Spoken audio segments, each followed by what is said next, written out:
Let us begin with a very terse description. Cultural Marxism is a broad term which refers to the advocacy and application of critical theory, and more generally to the cultural, political, and academic influence of certain elements within the contemporary left. The roots of cultural Marxism are to be found in what is commonly known as the Frankfurt School. The term arose informally to describe the thinkers affiliated or merely associated with the Frankfurt Institute for Social Research at the Goethe University in Frankfurt, Germany during the interwar period.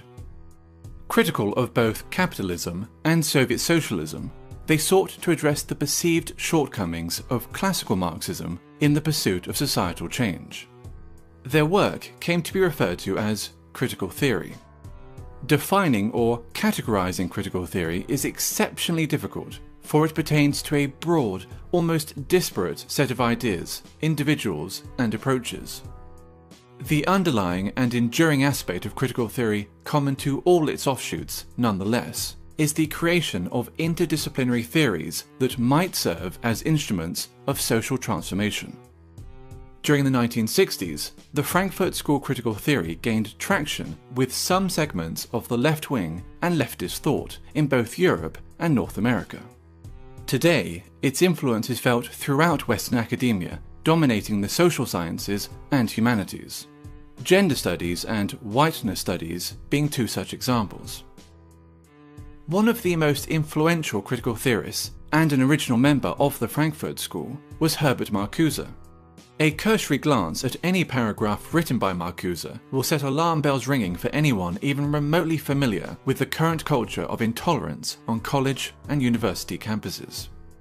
Consider the following passage from his 1965 essay, Repressive Tolerance.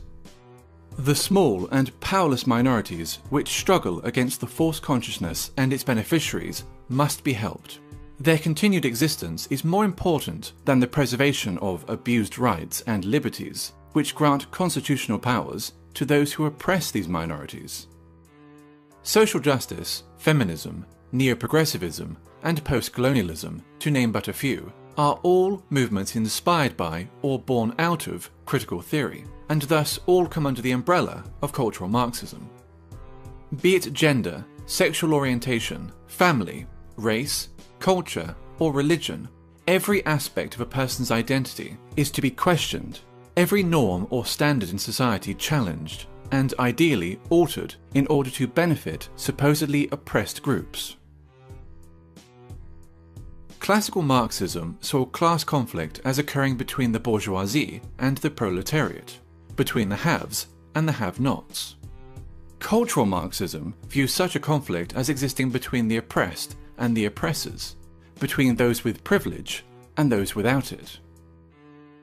The working class has been replaced by minorities. Majority groups are typically defined as privileged and oppressive, with minority groups accordingly labelled underprivileged and oppressed.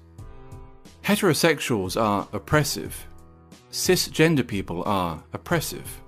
Whites are oppressive, especially white men. Christians are oppressive. Those that do not fit into these groups are thus considered oppressed. It stands to reason, therefore, that if heterosexuals are oppressors, the solution is to encourage other forms of sexuality. If whites are oppressors, the solution is racial diversity. If cisgender people are oppressors, the solution is to encourage transgenderism. If Christians are oppressors, the solution is to propagate Islam. Theodor Adorno, another original member of the Frankfurt School, wrote a book entitled The Authoritarian Personality, in which he defines parenthood, pride in one's family, Christianity, adherence to traditional gender roles and attitudes towards sex, and the love of one's own country as pathological phenomena. This tendency to pathologize opinions and life patterns, which are not in accordance with its own political ends, is characteristic of cultural Marxism. Differing views are thus described as irrational fears or phobias. For example, a person who feels uncomfortable living as a minority in an area dominated by Muslim migrants may be decried as an Islamophobe, since wishing to live amongst those culturally and ethnically similar to oneself is considered sick and phobic. When Pakistani Muslims living in Britain, by contrast, show in-group preference, converting entire sections of a town or city into a mini Pakistan, there is no sickness, no phobia, only multiculturalism. 20 years ago, there were no Pakis here, no one was doing nothing.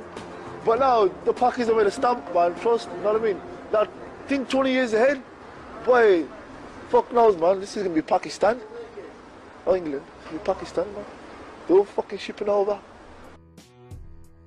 A popular and propagandist manifestation of cultural Marxism is political correctness, in which media channels and social scientists make it a mandatory exercise to do the following. Question common language. Illegal immigrants, for example, are to be referred to as undocumented migrants, while ethnic discrimination is referred to as affirmative action. Their ambition to define and redefine words can be seen as a means of controlling the discourse and altering cultural norms. Racism and sexism have been redefined as a product of prejudice plus power, which leads to such ridiculous statements as, "There's no such thing as sexism against men," and "I, an ethnic minority woman, cannot be racist or sexist towards white men." Maintain an unwaveringly favourable view of groups which are marked as being oppressed. Islam is a religion of peace. Black Lives Matter is a peaceful, legitimate protest movement. Feminism is only about equality, and so forth. No deviation from the aforementioned narrative will be entertained, ever, nor will criticism. While communism, as Marx envisioned it, offered the resolution of class conflict in a utopian social system, all that cultural Marxism offers is a desolate form of eternal warfare between ever more narrowly defined groups of offended minorities. The only meaningful consequence that its wide application could possibly ever have is the marginalization of traditional European culture.